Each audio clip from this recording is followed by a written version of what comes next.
चला मस्तपैकी हो का आता आज भात मस्त असताना गरम मसाला जिरी लवंग मिरी दालचिनी आणि तेजपत्ता टाकून असा भात अर्धा कच्चा शिजून घेतलाय। तर आज छान तुम्ही म्हणता आज काय बेत चाललाय, तर मस्त अशी आज आपण दम बिर्याणी करायची। अर्धा कच्चा भात शिजून घेतलाय, इकडे कोथिंबीर पुदिना आणि असा कांदा तळून घेतलाय, दही आलं लसूण पेस्ट कांदा टमाटो हे टाकून सगळं लावून इकडे फक्त वाफेवर चिकन शिजवून घेतले। आमच्यात मसाल्यात पाणी नाही टाकायचं त्याला। तर आता मस्त असं थर लावून घेऊया।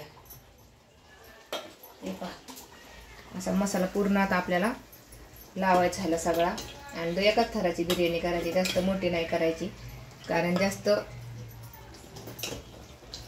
हे बघा असं मसाला पूर्ण असं ओली झाली पाहिजे। अर्धा कच्चा आहे, कारण ते जास्त हे झालं नंतर मग ते पूर्ण भात शिजला पाहिजे। त्याच्यावरती थोडंसं मी कांदा टाकते, असा थोडासा असा कांदा, थोडासा पुदिना बी टाकून घेते। असा पुदिन्याशिवाय भाताला काही टेस्ट येत नाही, आणि कोथिंबीर आणि हा राहिलेला भात आता असा आपण मस्त त्याच्यावरती पसरून घेऊया। बारीक गॅस खाली चालूच आहे, आणि झटपट दम बिर्याणी तुम्ही सांगा हॉटेलला एवढे 700 रुपये किलो आहे का। असा बा कसा लांबका बिर्याणीचा दम बिर्याणीचा तांदूळ आणायचा, आणि छानपैकी अशी बिर्याणी आपण दम लावून घ्यायची। हे बघ किती वेळ लागतो या दम बिर्याणी करायला सांग।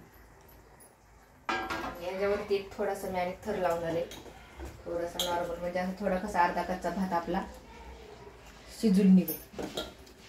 हा मसाला सगळा केलेला आहे, कांदा भाजून तळून आलं लसूण दही आणि सगळे चिकन बिर्याणी मसाला आपला घरचा मसाला, त्याच्यामुळे बिर्याणी अशी ओली झाली पाहिजे, अशी रुक्की नाही।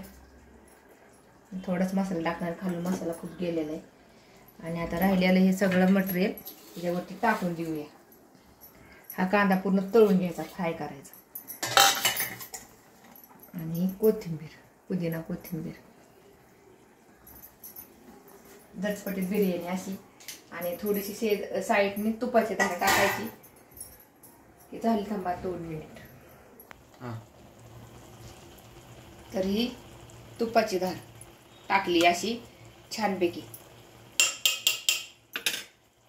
तर कशी झाली दम बिर्याणी। आता हे झाकण वरती ओझं ठेवायचं, थोडं पाणी टिपून, आणि दम आला की वाफ आली की बिर्याणी झाली। तर अशी छानपैकी आजची बेत आपला दम बिर्याणीचा कसा वाटला नक्की कमेंट मध्ये सांगा। ह्याला वाफ निघली की आपले दम आला म्हणायचा, अशी वाफ निघली पाहिजे वरून। तर जास्त मोठा हिडो करत नाही, झटकेपट। आणि राहिलेला हा रस्सा आपला भातासोबत तुम्ही खाऊ शकता। थोडंसं त्याच्यामध्ये गरम पाणी करून थोडा मसाला फोडणी देऊन टाकायचा, आणि झटपट झाली आपली आज अशी दम बिर्याणी। बाय सगळ्यांना।